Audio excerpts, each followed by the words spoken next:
এটা ডাঙৰ উপহাৰ দিম সেপ্টেম্বৰটো মনত ৰাখিম আৰু আগলৈ কি দিব পাৰো চিন্তা কৰি ফেব্ৰুৱাৰী মাহত মনত আছে না কোন মাহ বুলি কলো কোন মাহ এই পিছৰ ফালে কোৱা নাই কোন মাহ ফেব্ৰুৱাৰী মাহটো মনত ৰাখিব সেপ্টেম্বৰৰ পইচাটো মোৰ লগত আছে এতিয়া ঠিক আছে আৰু ফেব্ৰুৱাৰী মাহত আপোনালোকক মই আৰু এটা ডাঙৰ উপহাৰ আপোনালোকক মই দিম কি দিম মই আজি নকওঁ অকনমান এটো মোৰ তাত থাকি যাওক মই নিজে নিজে ফেব্ৰুৱাৰী মাহত হঠাৎ আপোনালোকক কম যে মাসকল আজি আহক এটো আপোনালোকক দি আছো হ'ব গতিকে ফেব্ৰুৱাৰী মাহত আপোনালোকক আমি আৰু এটা ডাঙৰ উপহাৰ দিবৰ কাৰণে গৈ আছো লগতে আৰু এটা কথা আপোনালোকক কব খোজো অৰুণোদয় 3 সংখ্যা বাঢ়িলে সংখ্যাৰ লগত আঁচনিও বাঢ়িব লাগিব সেই কাৰণে আমি কৈছো যে 1 নৱেম্বৰৰ পৰা আমি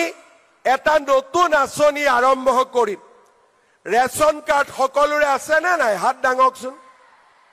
আমাৰ বুথটো হাত ডাঙক জুনে জুনে চাই আছে আমাক ৰেশন কাৰ্ড আছে না নাই সকলোৰে বঢ়িয়া এই ৰেশন কাৰ্ডত আমি কি পাইছিলো এতিয়ালৈকে আমি ৰেশন কাৰ্ডত চাউল পাইছিলো 1 নৱেম্বৰৰ পৰা ৰেশন কাৰ্ডত আমি আপোনালোকক দালি নিমখ আৰু চেনি কম দামত দিয়া আমি আৰম্ভ কৰিম 1 তাৰিখৰ পৰা চাউলৰ লগতে দালি নিমখ আৰু চেনিও আপোনালোকে কম দামত পোৱা আৰম্ভ কৰিব কি বাকি থাকিলে গ্যাস বাকি থাকিলে আৰু মিঠাতেল বাকি থাকিলে হয় না নহয় কি বাকি থাকিলে গ্যাস আৰু মিঠাতেল হয় না নহয় এতিয়া কাৰ কাৰ ঘৰত গ্যাসৰ কানেকশন আছে হাত ডাঙক সকলোৰে আছে এতিয়া আমি যে আপোনালোকক গ্যাসৰ ফৰ্মখন দিছিলো ফিলআপ কৰিলে না নাই আপোনালোকে কোনে কোনে ফিলআপ কৰা নাই হাত ডাঙকচোন ঠিক আছে আপোনালোকে আমাক গ্যাসৰ ফৰ্মখন ফিলআপ কৰি দিয়ক তেতিয়া কি হ'ব যেতিয়া আপোনালোকে গ্যাস কিনিব আপোনালোকৰ বেংক একাউণ্টত মই আৰু 250 টকা পুটুক কৰি দি দিম হ'ব 950 টকা গ্যাসৰ দাম 250 টকা চৰকাৰে দিলে 700 টকা হ'ব আৰু 550 টকাৰ গ্যাসৰ দাম চৰকাৰে 250 টকা দিলে 300 টকা হ'ব সেই কাৰণে মই আপোনালোকক অনুৰোধ কৰিম গ্যাসৰ প্ৰপত্ৰখন অতি সোনকালে আপোনালোকে আমাক পূৰণ কৰি দিয়ক যাতে আমি সোনকালে গ্যাসৰ পইচাও আপোনালোকক দিব আৰম্ভ কৰিব পাৰো তাৰ মানে 1250 অৰুণোদয় পাব 250 টকা গ্যাসৰ কাৰণে পাব কিমান হল তেতিয়া হলে দুইটা যোগ কৰিলে কিমান হল 1500 হল হয় না নহয় এতিয়া বাকি থাকিলে মিঠাতেলটো অহাবাৰ মোক ভোট দি জিকাই দিয়ক মিঠাতেলটো কৰি দিম হ'ব হ'ব না নহব এতিয়া আপোনালোকে চাওক লৰাৰ এডমিশন ছোৱালীৰ এডমিশন কোনে কৰে চৰকাৰে কৰি দিয়ে দিয়ে না নিদিয়ে লৰাৰ এডমিশন ছোৱালীৰ এডমিশন চৰকাৰে কৰে ছোৱালীক কোনে পঢ়ুৱাই মামাই পঢ়ুৱাই হয় না নহয় ছোৱালীক মামাই পঢ়ুৱাই সাইকেল কোনে দিয়ে মামাই দিয়ে স্কুটি কোনে দিয়ে মামাই দিয়ে লগতে বিনামূলীয়া চাউল আমাৰ ডাঙৰ মামা নৰেন্দ্ৰ মোদী ডাঙৰীয়াই দিয়ে হয় না নহয় চাউল দিয়ে আৰু বেমাৰ হলে চিকিৎসাৰ কাৰণে ৰেশন কাৰ্ডত 5 লাখ টকালৈকে সুবিধা দিয়ে আমি অৰুণোদয় দিলো লগতে দালি নিমখ চেনিৰ দাম কমাই দিলো গেছতো 250 টকা দিলো মিঠাতেলটো বাকি ৰাখি থৈ দিলো অহা বাৰলৈকে মিঠাতেলটো হৈ যাব এতিয়া আপোনালোকক মই দুটা অৰুণোদয় আঁচনিৰ বিষয়ে ক'ব খুজিছো অৰুণোদয় আঁচনিৰ ধন নিয়মীয়াকৈ পাই থাকিবৰ কাৰণে বেংকৰ একাউণ্টটো ঠিক হৈ থাকিব লাগে KYC know your customer বহুতে KYC নকৰে কাৰণে অৰুণোদয় টকা জমা নহয় সৰকাৰে দি দিয়ে টকাটো মাজত পৰি থাকে একাউণ্টলৈকে নাযায় কিয় একাউণ্টটো KYC হোৱা নাই আপোনালোকে নিজৰ বেংক একাউণ্টটো পৰিষ্কাৰ কৰি ৰাখিব নিজৰ বেংক একাউণ্টটো যদি পৰিষ্কাৰ হৈ নাথাকে তেতিয়া হলে অৰুণোদয় টকা আমি পঠালেও আপোনালোকৰ একাউণ্টত গৈ নাপাইগৈ এইটো হল 1 নম্বৰ 2 নম্বৰ অৰুণোদয় নামৰ বাবে আপোনালোকে যিটো মোবাইল নম্বৰ দিছে সেই মোবাইল নম্বৰটো এক্টিভ কৰি ৰাখিব কিবা কাৰণত যদি মোবাইলটো পৰিৱৰ্তন হয় সৰকাৰক জনাব তেতিয়া আমি নতুন নম্বৰটো আমাৰ লিষ্টত সোমাই লম তৃতীয়তে আজিলৈকে আমাৰ কোনো অফিচাৰ নাছিলে অৰুণোদয় নাপালে আমি ক'ত যাম এতিয়াৰ পৰা প্ৰত্যেক ব্লকত এজন অৰুণোদয় সহায়ক থাকিব যদি মাহত টকা নাহে ব্লকৰ অফিচত গৈ আপোনালোকে অভিযোগ কৰিব পাৰিব তৃতীয়তে এটা আমি ফোন নম্বৰ দিম আপোনালোকক যদি ব্লকত যাবৰ কাৰণেতো কষ্ট হ'ব গাঁৱৰ পৰা এই ফোন নম্বৰটোতো আপোনালোকে ফোন কৰি ক'ব পাৰিব যে মোৰ নাম অমুক মই অৰুণোদয় পাই আছিলো যোৱা মাহত অৰুণোদয় টকা সোমোৱা নাই তেতিয়া হলে আমি লগে লগে এই অৰুণোদয়ৰ একাউণ্টটো চেক কৰি আপোনালোকক ঠিক কৰি দিম সেই কাৰণে অৰুণোদয় যিটো নম্বৰ আপোনালোকে বাতৰি কাকত বা টিভিত পাব যদি কোনোবা মাহত অৰুণোদয় নাপায় লগে লগে আপোনালোকে আমাক জনাব আৰু এটা মই কথা ক'ব খুজো মানুহ মানে মৰণশীল ধৰি ললো মোৰ মাৰ নামত মোৰ আইতাৰ নামত অৰুণোদয় আছে কিবা কাৰণত আইতাৰ মৃত্যু হল বুৱাৰীয়েটো অৰুণোদয়টো পাব লাগিব কাৰণ একাউণ্টটো আইতাৰ নামতহে আছে এই নম্বৰটোত আপোনালোকে ফোন কৰি দিলে যে মোৰ হাহুমাৰ মৃত্যু হল এতিয়া অৰুণোদয়টো মোৰ নামত দি দিয়ক সেইখিনি কামো আমি আপোনালোকৰ কাৰণে কৰি দিম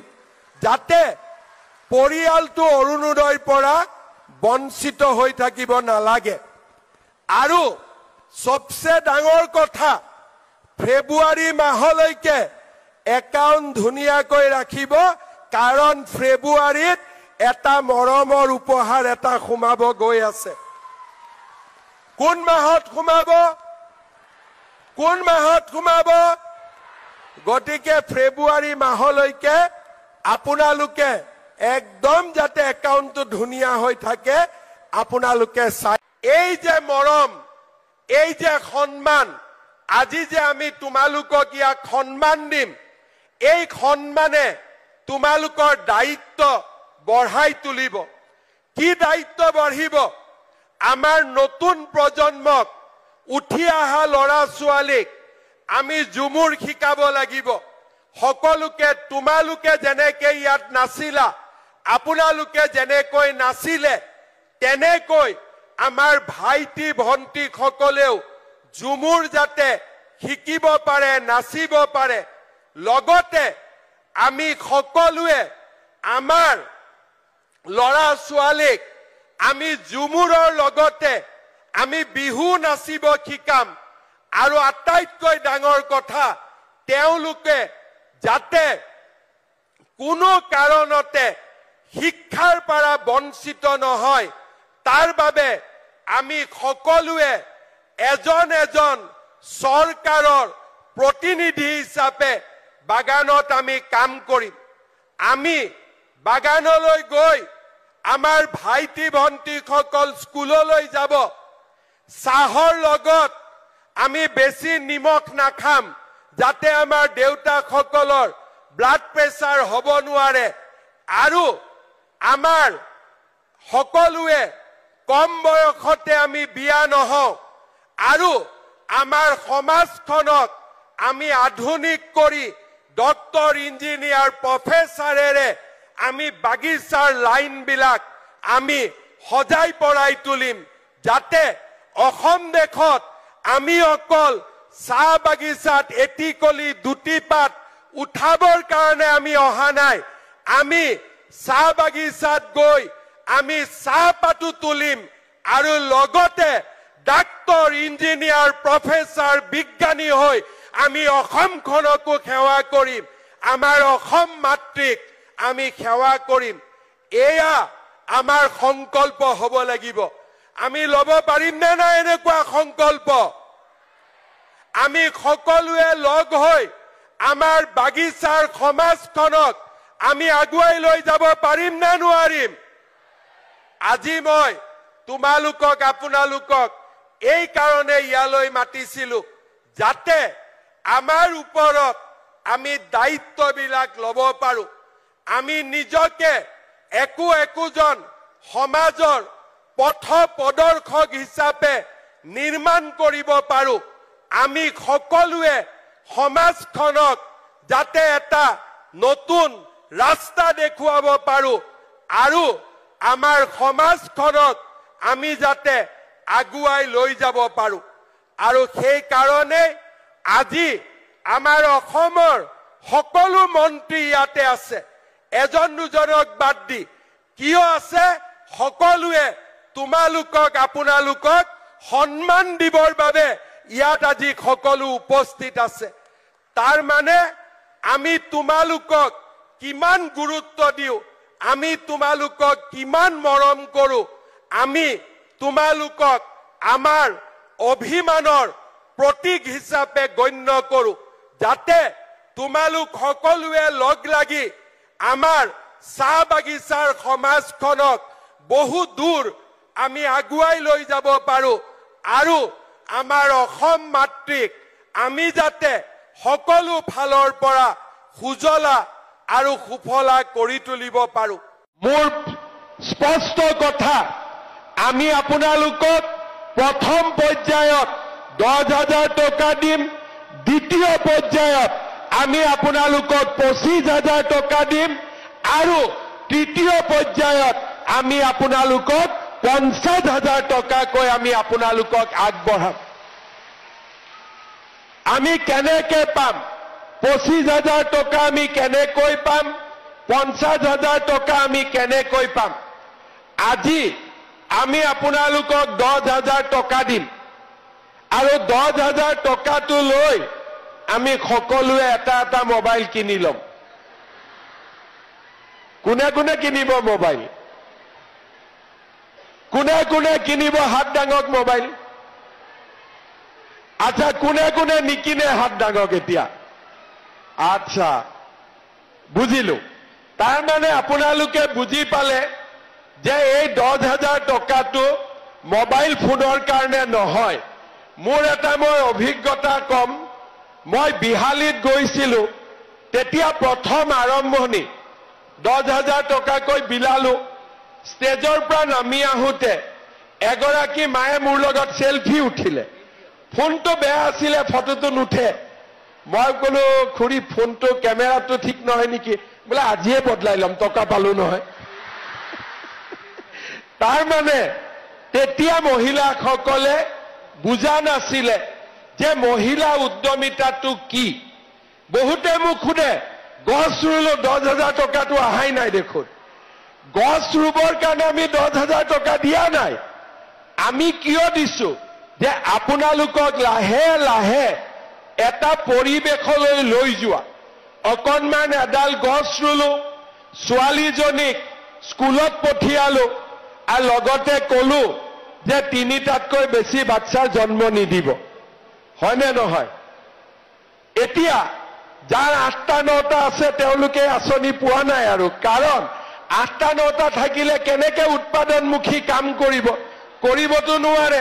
সেই কাৰণে আমি নিয়ম কৰিলো যে 3টা সন্তানৰ মাতৃসকলকে এই আঁচনি আমি দিম যাতে ল'ৰা ছোৱালীক পঢ়াবও পাৰে আৰু উৎপাদনমুখী কামো কৰিব পাৰে আজি এই 3টা কথা হোৱাৰ পিছত আমি আপোনালোকক 10,000 টকাৰ চেক দিম এই 10,000 টকা আমি কেনেকৈ খৰচ কৰিম 3টা নিয়ম আছে আপোনালোকক মই এই কাৰণে কৈছো যে অহা 6 মাহ 7 মাহত আমি আপোনালোকৰ ঘৰত আকৌ পৰীক্ষা কৰিম যে এই 10,000 টকাটো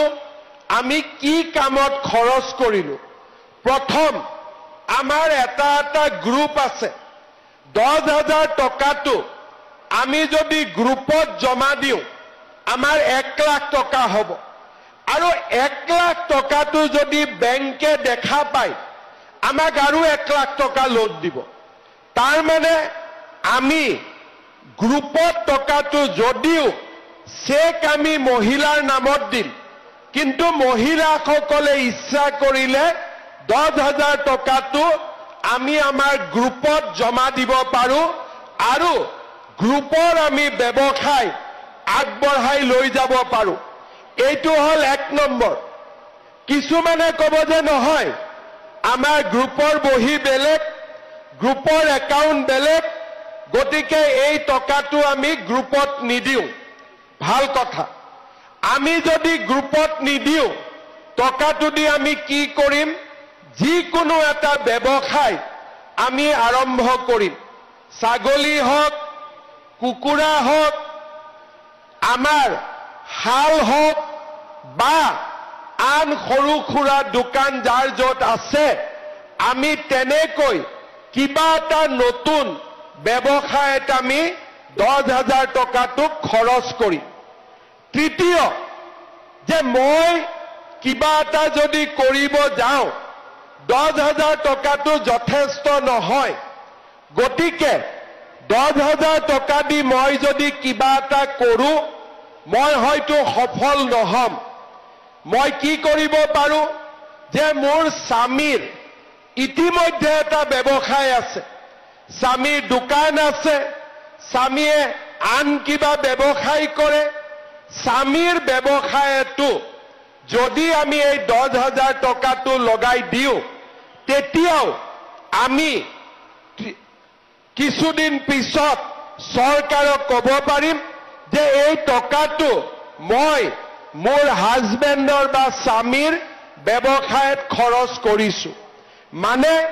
মই 3টা ৰাস্তা আপোনালোকক দেখুৱাইছো প্ৰথম গ্ৰুপৰ জৰিয়তে দ্বিতীয় নিজে আৰু তৃতীয় হল মোৰ স্বামীৰ ব্যৱসায়ত এই 10,000 টকাটো আমি খৰচ কৰিলো কাৰণ আমি বিশ্বাস কৰো যে এখন ঘৰ স্বামী আৰু স্ত্ৰীৰ সহযোগতহে এখন ঘৰ আগবাঢ়ি যাব পাৰে শ্ৰদ্ধাৰ আই মাতৃসকল